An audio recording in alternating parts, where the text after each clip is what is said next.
신명기에서는 모압 평지에서 광야에서 태어난 2세대 국민들을 재교육하는 내용으로서 모세의 세 편의 설교로 되어 있다고 말씀을 드렸습니다.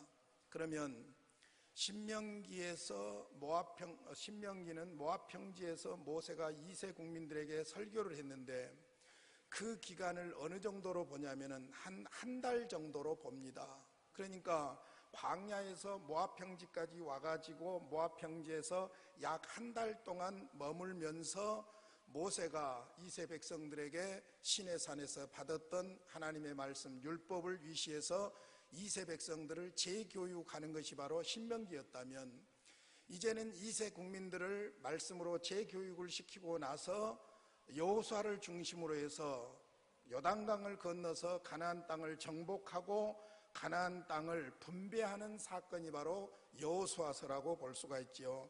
지난번에 1장을 공부하면서 말씀을 드렸습니다마는 1장에서 그냥 장으로 끊는다면 12장까지 정복전쟁입니다. 정확하게는 13장 7절까지죠. 정복전쟁이고, 그 다음 13장 8절 이하 마지막 24장까지는 정착이라고 볼 수 있습니다. 그래서 정복과 정착 혹은 정복과 분배 이렇게 나눌 수가 있죠. 1장은 이제 여호수아, 이스라엘 백성의 제2대 지도자인 여호수아의 소명에 대해서 말씀을 하고 있고, 이제 여호수아가 지도자로서의 책무를 감당하는데 맨 먼저 이제 요단강을 건너게 되면 중앙에 견고한 성이 있었는데 그게 여리고 성이었어요. 굉장히 중요한 성이었을 뿐만 아니라 아주 수비가 튼튼한 그런 철옹벽이 바로 여리고라고 볼 수 있습니다. 그러니까 이 여리고를 치기 위해서 요단강을 건너기 전에 두 사람의 정탐꾼을 요단강 건너편에 보내가지고 여리고를 정탐하고 오도록 정탐꾼을 보냅니다. 그것이 2장이고, 이제 3장에서는 드디어 이스라엘 백성들이 요단을 건너지요. 3장을 한 단어로 표현한다면 도강, 요단강을 건너는 것이죠. 그리고 이제 여리고의 정복전쟁이 6장까지 쭉 진행이 되는 것이 여호수아서입니다. 자, 오늘 본문에서 중요한 것은 정탐꾼을 보내고 정탐꾼들이 여리고 성을 정탐하고 돌아온 내용이 바로 여호수아서 2장입니다. 자, 먼저 1절부터 쭉 7절까지 보면은 1절에 여호수아가 시딤에서 두 사람을 정탐꾼으로 보냈다고 했습니다. 자, 그런데 우리 성경에 자세히 나타나 있지 않지만은 이전 성경에는 그것이 좀 드러나 있습니다만은 정탐꾼을 가만히 보냈다고 그랬어요. 가만히. 이 상당히 의미가 있는 겁니다.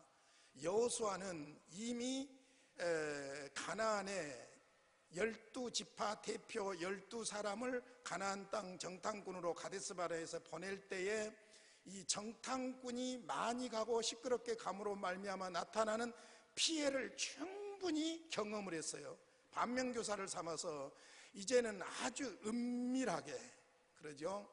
간첩은 은밀해야 간첩이지, 나 간첩이다 그러고 이마박에다 붙이고 다니면 그 간첩이 아니잖아요. 그러죠? 그러니까 아주 은밀하게 정탐꾼을 보내게 됩니다. 정탐꾼들이 여리고로 갑니다. 자, 가서 그 땅과 여리고를 엿보라 그랬어요. 우리말로 엿보라 그랬는데 원문에 보면 관찰해라, 자세히 관찰해라. 이게 무슨 말이냐면은 소위 군사 병법으로 보자면은 지형과 지물과 모든 산세와 전쟁의 어떤 부분이 요새가 되며 모든 것들을 잘 살피라는 의미가 있고, 또 한 가지는 우리에 대한 적군의 생각이 어떠한가, 이런 것들을 전부 관찰을 해가지고 와서 보고하도록 한 것입니다. 그런데 여리고에 가서 그들이 어디에 거하게 되냐면 기생의 집에 들어가 거기서 유숙했다고 했습니다. 그 기생이 라합입니다.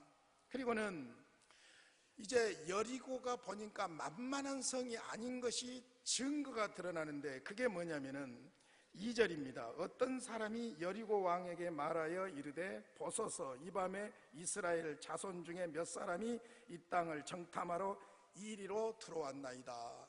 자, 그때 당시에는 애굽이 세계를 제패하고 있었지만 실질적으로 가나안 쪽까지 통치력이 미치지를 못했어요. 그래서 소위 이스라엘이 12지파로 되어 있는 것처럼 가나안도 7원 주민들이 있었어요. 그러니까 여리고는 여리고대로 통치하는 왕이 있었던 것이죠. 그런데 소위 그 여리고의 군사 방어벽이 얼마나 철저했는가 하는 것을 알 수 있는 것은 이 정탐꾼 간첩이 2사람이 여리고 땅에 들어갔는데 바로 보고가 된 거예요. 얼마나 정확하게 보고가 됐냐면은 기생 라합의 집에 정탐꾼이 들어왔다는 것까지 보고가 된 거예요. 이걸 보면은 여리고성의 안전망이 대단했다는 것을 발견할 수가 있지요. 그랬더니 여리고 왕이 라합에게 사람을 보내어 이르되 내게로 와서 내 집에 들어간 그 사람들을 끌어내라. 그들은 이 땅을 정탐하러 왔느니라. 정확하게 정탐하러 온 것까지 다 합니다. 그러니까 여리고 왕이 병사들을 보내가지고 기생 라합의 집에 들어온 정탐꾼을 찾으러 온 것이지요. 이때 라합이 슬기를 발휘해가지고 이 2 정탐꾼을 살려냅니다. 오기는 왔다. 그런데 어디서 왔는지 알지도 못했다. 그런데 왔다가 그들은 떠났다. 그런데 어디에다 숨겼냐면은 지붕 위에 있는 무엇에다 숨겼다고 있습니까? 6절에 그가 이미 그들을 이끌고 지붕에 올라가서 그 지붕에 버려놓은 3대에 숨겼더라. 3대는 3대를 말해요. 3. 우리 3으로 어대 입은 것 말이 있지 않습니까? 이 3 껍데기를 벗겨가지고 옷을 만들기 위해서 1-2주 정도 물에다 담근다고 그래요. 그리고는 그것을 말리는데 이제 이 여리고 성이 아주 튼튼하게 그 성이 지어져 가지고 이중성벽으로 되어 있어요. 이중성벽으로. 그러니까 앞에 벽하고 뒤에 벽 사이에 약 4.5m 정도 공간이 있고 그리로 이제 사람들이 다니면서 수비도 하고 그렇게 하겠죠. 그러니까 그 위에 여기 기생 라합의 집은 15절에 보면 성벽 위에 지었다고 그랬죠. 그러니까 약 4.5m 떨어진 그 사이에다가 아마 집을 짓고 있었던 것 같아요. 그러니까 그 집은 우리처럼 이렇게 그 뭡니까 물바지로 이렇게 떨어지는 그런 집이 아니라 스라브처럼 된 그런 집이에요. 그러니까 거기에다가 3대를 말렸다고 볼 수 있죠. 그 속에다가 이 2사람의 정탐꾼을 숨겨 놓았습니다. 그리고는 거짓말을 한 것이죠. 빨리 쫓아가면 그 사람들을 잡을 수도 있을 것 같다. 7절 그 사람들은 요단 나루까지 그들을 쫓아갔고 그들을 쫓은 자들이 나가자 곧 성문을 닫았더라. 자, 여기까지 일단 기생 라합의 집에서 기생과 만난 사건입니다. 자, 그 다음에 이제 8절부터 11절까지 보니까 정탐꾼들이 가서 여리고의 형편을 살리는데 일단 여리고 주민들의 여론을 정확하게 파악할 수가 있었습니다. 그것은 누구 때문이냐면 기생 라합 때문이었어요. 그러니까 이 사람들이 정탐꾼인들이 가가지고 밤에 바람 피우려고 기생집에 간 것이 아니라 사람들이 많이 드나드는 집을 선택을 한 거예요. 그래서 기생 라합을 만나게 되었고, 사실은 이 기생이 했던 일이 너무너무나도 위대한 일이다 보니까 유대인들은 이게 기생이 아니고 여관주인이다 그러지만은 히브리어 원문에는 분명히 포르네 기생이에요. 여관주인은 포르네라는 말이 아니에요. 좁아 그런 말이거든요. 그러니까 분명히 기생이에요. 뭐 좋은 일 했다고 해서 직업을 꼭 그거 아니라고 우겨댈 필요는 없는 거예요. 사실은 사실대로 우리는 그대로 받아들이면 되는 것이죠. 어찌됐든 그 집에서 여리고 성 사람들이 지금 이스라엘 백성들을 어떻게 생각하고 있는가 하는 여론을 청취하게 됩니다. 자, 8절부터 보면 크게 몇 가지로 정리가 됩니다. 또 그들이 눕기 전에 라합이 지붕에 올라가서 그들에게 이르러 말하되 여호와께서 이 땅을 너희에게 주신 줄을 내가 아노라. 이 기가 막힌 정보예요. 자, 지금 여리고 성에 있는 대다수의 사람들이 지금 이스라엘 백성들에 대해서 두려워 떨고 있는 거예요. 하나님이 지금 이 땅을 그들에게, 이스라엘 백성들에게 주었다는 것을 내가 안다. 우리가 너희를 심히 두려워하고 이 땅 주민들이 다 너희 앞에서 간담이 녹았다. 우리하고 너희, 이 말이 참 인상적이죠. 너희들의 하나님이 우리 땅을 지금 너희들에게 주고 있다는 것을 우리가 안다. 너희들의 소문을 듣고 우리가 간담이 녹고 있다. 두려워하고 이 땅 주민들이 다 너희 앞에서 간담이 녹고 있다. 자, 뿐만 아니라 10절에 보니까 요단강 저쪽, 지금 아직 건너오기 전 모압 평지에 있었죠. 거기에서 되어졌던 소문을 다 듣고 있는 거예요. 이는 너희가 애굽에서 나올 때 여호와께서 너희 앞에서 홍해물을 마르게 하신 일과, 40년 전의 사건이에요. 홍해물을 마르게, 마른 땅처럼 걷게 하신 일과, 너희가 요단 저쪽에 있는 아모리 사람의 두 왕 시온과 옥에게 행한 일, 곧 그들을 전멸시킨 일을 우리가 들었습니다. 모압 평지에 오면서 전쟁이 있었죠. 그 전쟁이 무엇이었습니까? 두 왕, 시흔, 아모리 사람의 두 왕 시흔과 옥과 전쟁에서 그들이 대패한 거예요. 그러니까 전쟁에서 팥죽지세로 이기고 있고 지금 우리에게로 오고 있다는 것을 그들이 알고 있었다는 것입니다. 11절 같이 읽겠습니다. 시작. 우리가 듣자 곧 마음이 녹았고 너희로 말미암아 사람이 정신을 잃었나니 너희의 하나님 여호와는 위로는 하늘에서도 아래로는 땅에서도 하나님이시니라. 우리가 그 소식을 듣고 마음이 녹아버렸다. 너희로 말미암아 사람이 정신을 잃었다, 이 말은 혼이 나가버렸다. 정신을 잃었다고 하면 원래 혼이 나가버렸다, 그런 말이에요. 그리고는 너희 하나님 여호와는 상천하지의 홀로 하나님이시다. 하늘 위로는 하늘에서도 아래로는 땅에서도, 그 말이에요. 상천하지, 그 말이에요. 하늘과 땅 아래, 땅 위에, 하늘 아래 땅 위에 하나님밖에 하나님이 없다. 대단한 이야기예요. 그러니까 당신들은 지금 홍해를 건넌 사건과 광야에서 있었던 사건들과 바로 요단강을 건너오기 직전 모압 평지에 있었던 전쟁에서 그 강하던 아모리 두 왕이 무너지는 이 사건들을 백성들이 다 듣고 있었던 거예요. 그러니까 지금 두려워서 떨고 있다는 것이죠. 정확한 정보를 수집을 한 겁니다. 그리고 이제 돌아갈 수 있게 된 것이지요. 근데 이때 라합의 믿음이 잘 드러나고 있습니다. 12절부터 21절까지 쭉 보면은 라합이 이 두 정탐꾼하고 약속을 합니다. 당신들은 분명히 이 땅을 차지하게 될 것인데 그때 우리를 선대해달라, 그 이야기예요. 12절. 그러므로 이제 청하노니 내가 너희를 선대하였은즉 너희도 내 아버지 집을 선대하도록 여호와로 내게 맹세하고 내게 증표를 내라. 하나님 앞에서 맹세하고 나에게 증표를 주라, 그 이야기예요. 여기에 선대한다는 말은 헤세드, 긍휼히 여긴다는 말이에요. 여러분, 전쟁에서 지면 비참합니다. 전쟁에서 지면 일단 생명을 부지할 수가 없습니다. 그러니까 그 전쟁에서 이 땅을 정복할 때에 우리를 헤세드, 긍휼히 여겨달라. 그것을 위해서 맹세해 주라. 누구 앞에? 하나님 앞에 맹세해 주고 그 다음에 그 증표를 우리에게 주라. 굉장히 지혜로운 여인이요 믿음의 여인인 것을 알 수 있죠. 13절. 그리고 나의 부모와 나의 남녀 형제와 그들에게 속한 모든 사람을 살려주어 우리 목숨을 죽음에서 건져내라. 자기만 살려고 한 것이 아니라 자기 친척들, 가족들을 다 살려달라는 거예요. 내가 당신들 살려줬으니까 당신들도 우리 가족을 살려달라는 거예요. 14절. 그 사람들이 그에게 이르되 내가 우리의 이 일을 누설하지 아니하면, 자, 전제 조건이 있습니다. 고발하지 않으면, 간첩이라고 신고하지 아니하면 우리의 목숨으로 너희를 대신할 것이요 여호와께서 우리에게 이 땅을 주실 때에는 인자하고 진실하게 너희를 대우하리라. 헤세드하리라. 긍휼을 베풀리라. 그래서 그 증거를 이제 이야기합니다. 15절. 라합이 그들을 창문에서 줄로 달아내리니 그의 집이 성벽 위에 있으므로 그가 성벽 위에 거주하였습니다. 라합이 그들에게 이르되 두렵건대 뒤쫓는 사람들이 너희와 마주칠까 하노니 너희는 산으로 가서 거기서 사흘 동안 숨어 있다가 뒤쫓는 자들이 돌아간 후에 너희의 길을 갈지니라. 친절하게 여기까지 안내하니까 두 사람이 이제 서약을 합니다. 17절. 그 사람들이 그에게 이르되 내가 우리에게 서약하게 한 이 맹세에 대하여 우리가 허물이 없게 하리니. 18절 같이 읽겠습니다. 시작. 우리가 이 땅에 들어올 때에 우리를 달아내린 창문에 이 붉은 줄을 메고 내 부모와 형제와 내 아버지의 가족을 다 내 집에 모으라. 두 가지. 붉은 줄을 내리라. 재밌죠? 줄 타고 내려와서 살아와서 돌아오지 않습니까? 그러니까 당신 창문에다가 붉은 줄을 내려라. 예표적인 거예요.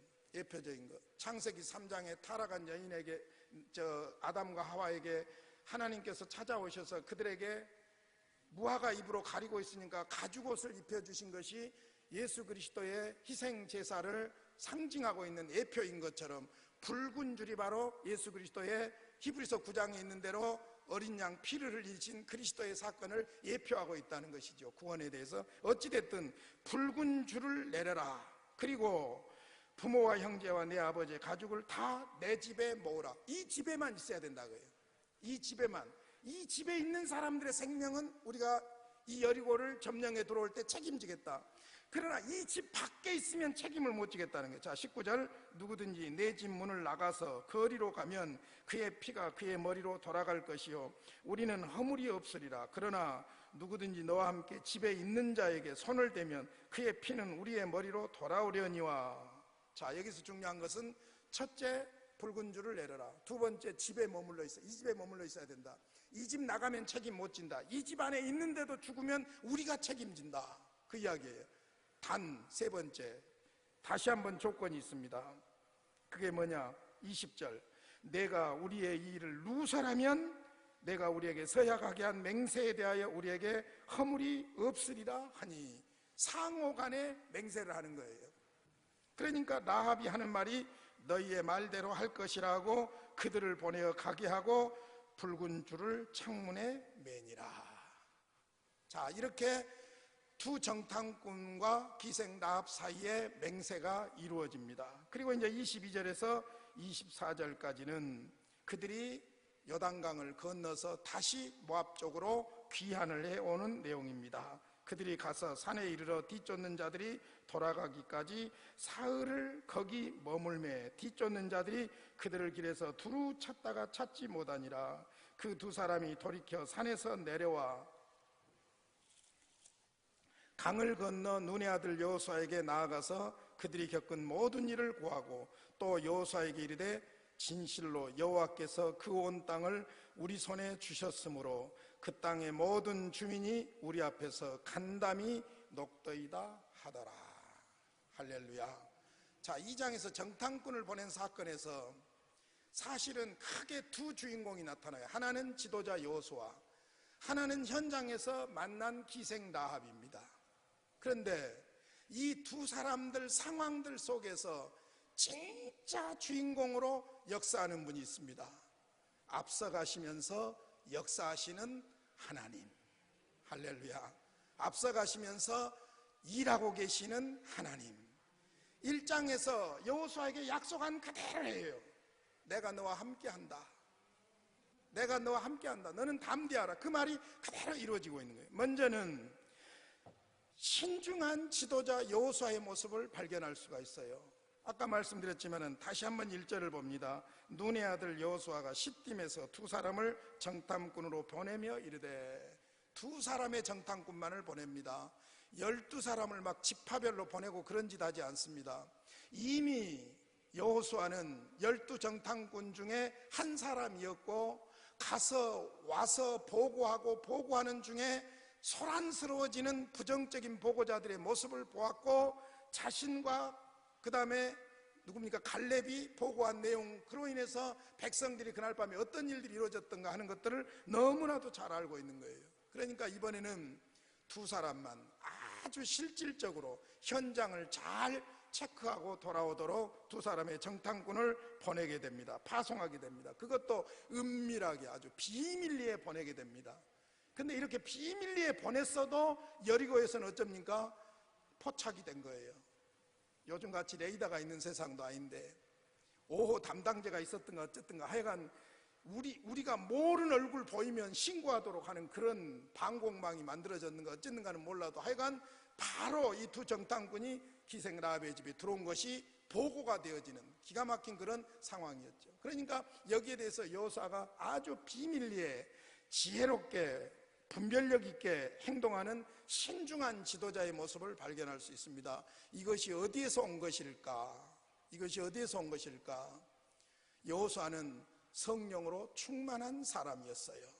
이미 하나님께서 모세를 통해서 여호수아를 세울 때 그 말씀을 주셨죠. 어디로 가서 보냐면요, 민수기서로 한번 가보세요. 민수기서 27장, 신명기 그 앞에 민수기서, 우리가 쭉 지금 민수기 신명기 공부해 왔으니까요, 민수기서 27장 18절, 민수기서 27장 18절입니다. 제가 읽을게요. 여호와께서 모세에게 이르시되 눈의 아들 여호수아는 그 안에 영이 머무는 자니 너는 데려다가 그에게 안수하고 그를 제사장 엘르아살과 온 회중 앞에 세우고 그들의 목전에서 그에게 위탁하여 내 존귀를 그에게 돌려 이스라엘 자손의 온 회중을 그에게 복종하게 하라. 자, 하나님께서 모세에게 명령하면서 여호수아에게 뭐라고 말하냐면은 눈의 아들 여호수아는 그 안에 영이 머무는 사람이다. 영이 누굽니까? 성령님이죠. 성령 하나님이 함께하는 사람이다. 우리 그리스도인들에게 꼭 필요한 스승이 성령 하나님이신 줄로 믿습니다. 우리는 철저하게 성령을 의지하셔야 돼요. 재밌는 것은요, 똑같이 신앙생활하는데 젊은 사람들, 그리고 교만한 사람들, 그리고 자기가 뭔가 할 수 있다고 생각하는 인본주의적인 사람들은 성령을 무시합니다.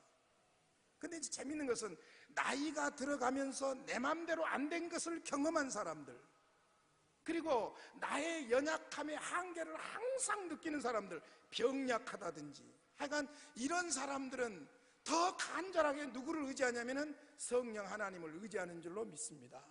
그러니까 우리에게는 정말로 매 순간 삶의 현장, 현실적인 스승이 계시는데 그분이 바로 성령 하나님이에요.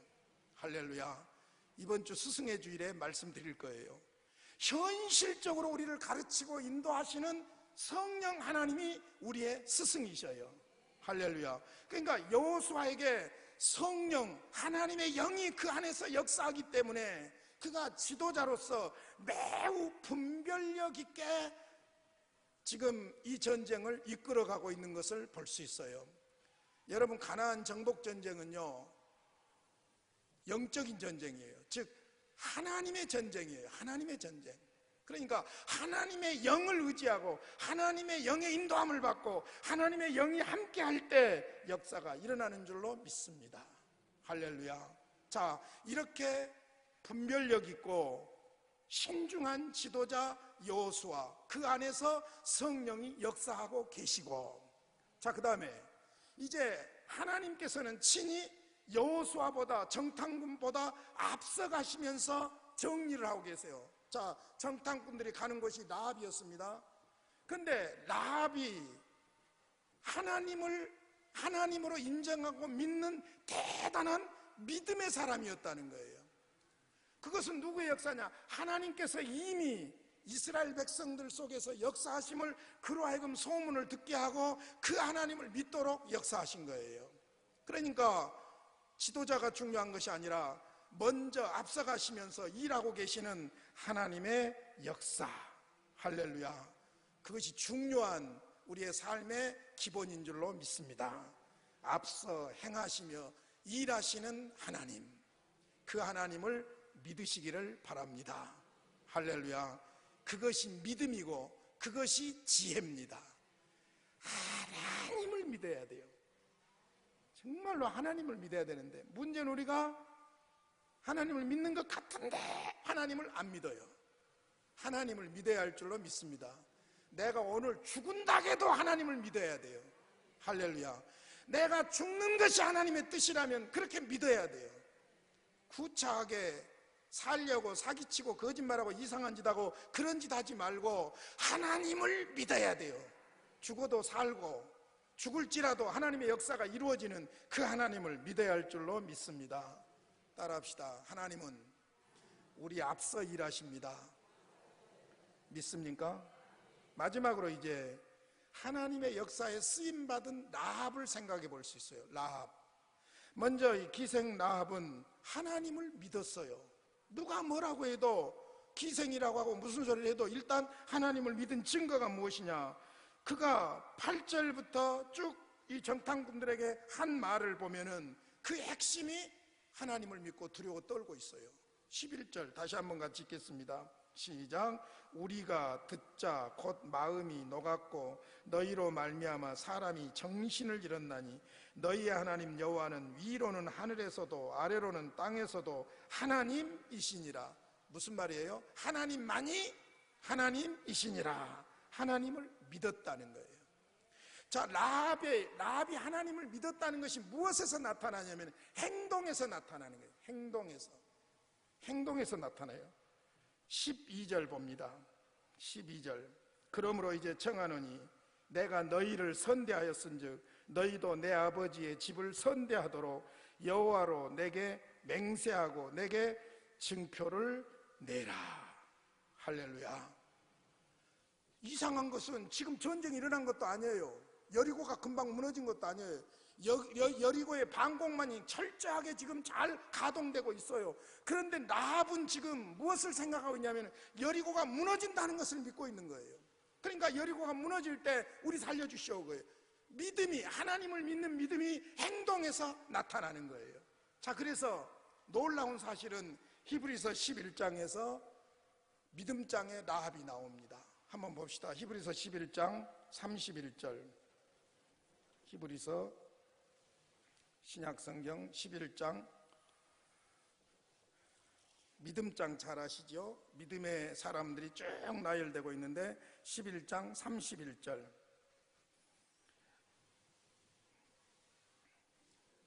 같이 읽겠습니다. 시작. 믿음으로 기생 라합은 정탐꾼을 평안히 영접하였으므로 순종하지 아니한 자와 함께 멸망하지 아니하였도다. 자, 믿음으로 기생 라합은, 여기서 이제 재밌는 것은 그냥 라합이라고 안 해요. 기생이라고 그래요. 분명히 여관 주인 아니에요. 기생이에요. 기생. 그래서 어떤 사람들은 이 몸 파는 사람 보고 뭐라고 합니까? 기생 말고 다른 말로 창녀라고 쓰는 것이 옳다라고 하는 거예요.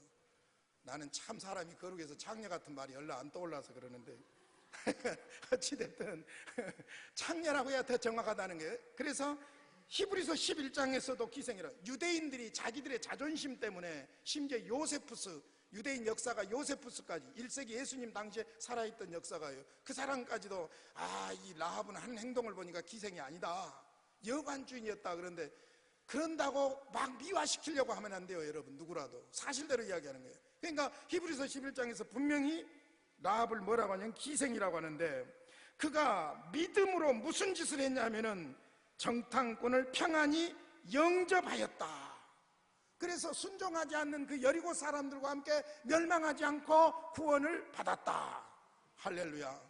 그러니까 하나님을 믿었고 그 믿음이 행동하게 했는데, 아직 여리고가 무너지지도 않았는데 정탐꾼들을 맞이했을 뿐만 아니라 정탐꾼들과 약속을 하는데, 맹세를 하는데 우리 살려주시오.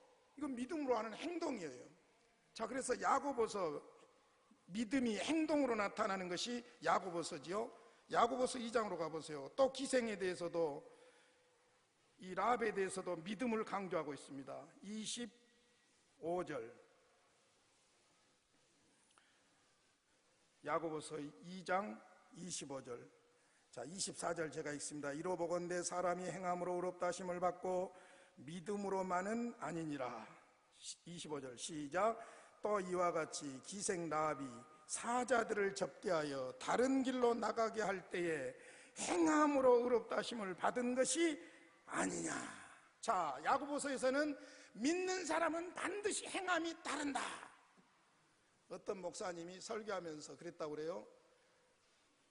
믿음으로만 구원받는 것이 아니다, 행함이 있어야 구원받는다 그랬다고 그래요. 아니에요. 믿음으로만 구원받아요. 말이 아다르고 어달라요. 믿는다고 구원받는 것이 아니다, 행해야 된다. 행함을 강조하려다가 믿음을 부정해버리면 안 된 거예요. 오직 예수를 믿음으로만 구원받는 거예요. 근데 그 믿음은 반드시 무엇이 따르느냐? 행함이 따른다는 거예요. 그러니까 행함을 강조하기 위해서 믿음을 죽여버리면 안 되고, 믿음을 강조하다가 행함을 부정해버리면 안 되는 거예요. 그러니까 믿음이라는 말 속에 무엇이 들어있느냐? 행함이 들어있는 거예요. 할렐루야. 그러니까 같은 설교가 힘든 게 그래서 힘든 거예요. 신학적으로 조직적으로 쫙 정리가 되어 있지 않으면 자꾸 어떤 말을 하다가 어떤 말을 죽이는 거예요. 믿는다고 구원받는 것이 아니다. 이 말 여러분 굉장히 위험한 말이에요. 오직 믿음으로만 구원받아요. 할렐루야. 그 믿음이 있는 사람들은 반드시 무엇이 따르느냐? 행함이 따르는 거예요. 그러니까 로마서와 갈라디아서에서 바울 사도는 믿음을 강조하고 있고, 야고보 사도는 그 믿음을 무시하는 것이 아니라 믿음에는 반드시 행함이 따른다, 그걸 강조하는 거예요. 자, 그러니까 다시 돌아와서 기생 라합은 하나님의 역사에 쓰임받은 사람이었는데 먼저 하나님을 믿었다. 두 번째로 하나님을 믿는 믿음대로 행동했다. 그것이 히브리서 11장 31절과 야고보서 2장 25절 26절의 말씀이죠. 자, 그 결과 어떤 일이 벌어졌느냐? 믿음대로 받았습니다. 할렐루야. 믿음대로 복을 누렸습니다. 자, 어디로 가냐? 역사적인 현장으로 갑니다. 여호수아서 6장으로 갑니다. 6장. 여리고 전쟁이 이제 끝날 무렵이에요. 6장 22절로 갑니다. 6장 22절. 자, 여리고성이 6장에서 무너집니다. 6장 22절 같이 읽겠습니다. 시작. 여호수아가 그 땅을 정탐한 두 사람에게 이르되 그 기생의 집에 들어가서 너희가 그 여인에게 맹세한 대로 그와 그에게 속한 모든 것을 이끌어내라 하매. 25절. 여호수아가 기생 라합과 그의 아버지의 가족과 그에게 속한 모든 것을 살렸으므로 그가 오늘까지 이스라엘 중에 거주하였으니 이는 여호수아가 여리고를 정탐하려고 보낸 사자들을 숨겼음이었더라. 할렐루야. 그대로 됐습니다. 믿음대로 복을 누렸습니다. 자, 그런데 여기서 끝난 것이 아니라 라합의 이 믿음의 행동은 엄청난 역사적인 사건이 벌어집니다. 마태복음 1장으로 가봅니다. 마태복음 신약성경 1장에 예수님의 족보가 나오는데, 마태복음 1장 5절입니까? 마태복음 1장 5절. 자, 살몬은 라합에게서 보아스를 낳고, 보아스는 룻에게서 오벳을 낳고, 오벳은 이새를 낳고, 이새는 다윗 왕을 낳으니라. 예수님의 족보가 아브라함과 다윗과 그 다음에 예수님으로 연결되죠. 그런데 다윗의 아버지가 이새고, 이새의 아버지가 오벳이고, 오벳의 아버지가 보아스니까 그 보아스의 아버지가 살몬이에요. 그 살몬과 라합에 의해서 다윗이 태어나게 됩니다. 예수 그리스도가 태어나게 됩니다. 근데 이제 재밌는 사건, 아까 히브리서 11장하고 야고보서 2장 25절에서는 앞에 라합의 직업이 들어가 있어요. 기생. 듣기 싫어 미치겠는 기생, 그것이 들어가 있어요. 근데 예수님의 족보에는 살몬은 기생 라합에게서 보아스를 낳고 그 말이 없어요. 그러죠. 그냥 라합이라고 그렇게 표현하고 있습니다. 오늘 2장 정탐꾼을 파송하는 이 사건에서 우리는 신중하고 분별력 있는 지도자 여호수아를 보게 됩니다.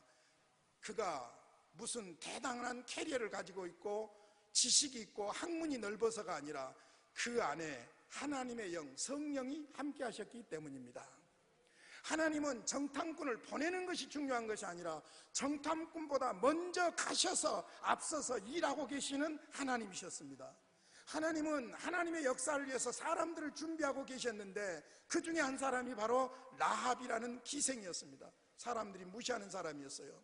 이 라합, 기생 라합은 하나님을 믿었고 믿음대로 행동했고 믿음대로 행동함으로 말미암아 놀라운 복을 누리게 된 줄로 믿습니다.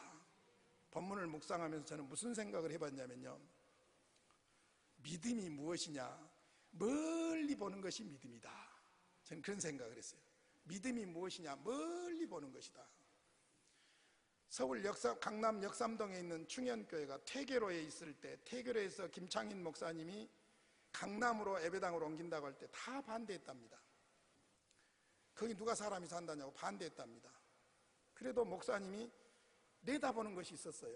그러니까 목사님이 주의 주장을 해가지고 그쪽으로 땅을 사게 되는데, 10,000평의 땅을 사게 된 거예요. 10,000평에. 그러니까 뭐 10,000평까지 삽니까? 근데 나중에 보니까 강남이 갑자기 개발되기 시작하면서 금싸라기 땅이 되는 거예요. 그러니까 예배당 지으면서도 10,000평이나 되니까 5,000평 팔아가지고 5,000평에다가 예배당 짓고 5,000평 사용하면 좋겠다고. 그래도 목사님이 그렇게 안 했대요. 그리고는 교인들이 헌금해가지고 10몇 년 걸려가지고 그 강남 역삼동에 있는 충현교회를 지은 거예요. 지금은 그 땅이 여러분 아시다시피 대한민국의 제일 비싼 땅이잖아요. 몇 조가 된다고 그래요. 그래서 교회가 몇 조 땅거지라고 그런 말 하던데, 지난번에 총회를 거기서 했는데 앞에 자막이 없어가지고 총회에서 설치해가지고 했대요. 왜냐하면 그렇게 좋은 교회가 계속해서 후임자들을 쫓아내고 또 이 문제가 생기고 목사님 아들이 시무하러 들어오면서 또 문제가 생기고 해가지고는 결국에 교회가 많이 약화돼 버린 거예요. 어찌됐든 김창익 목사님은 멀리 내다본 거예요. 실질적으로 우리 지금 강남 대치동에 우리 교단 사무실이 있는데, 그때는 그 이영수라는 분이 그 땅을 산다고 할 때 다 미쳤다고 그러고 못 사게 하고 막 그랬대요. 근데 황금땅이 된 거예요. 기생 나합을 통해서 가만 묵상을 해보니까 믿음이란 무엇이냐, 멀리 볼 줄 아는 것이 믿음이다. 지금 뭐 조금 잘 되고 있다고 그거 잘 된 것 아니에요. 지금 뭐 조금 눈앞에 어려움이 있다고 그 어려운 거 다 아니에요. 무엇이 복이 될지는 몰라요. 그러죠? 돌뿌리에 걸려 넘어졌는데 그 돌 때문에 원망스럽지만은 넘어진 것 때문에 하나님이 뭔가 일하고 있는지도 몰라요. 할렐루야. 그러므로 우리 앞서서 일하시는 하나님을 믿고 기생나합처럼 믿음으로 행동하는 우리가 될 수 있기를 바랍니다. 찬송하겠습니다. 찬송이 없네. 기도하겠습니다. 고마우신 아버지 감사합니다. 오늘 여호수아서 2장을 통해서 도전받게 하시니 감사합니다. 우리는 어리석고 부족하지만 하나님은 우리 앞서 행하시는 하나님이심을 믿습니다. 주여 우리에게 믿음을 주시옵소서. 예수님의 이름으로 기도하옵나이다. 아멘.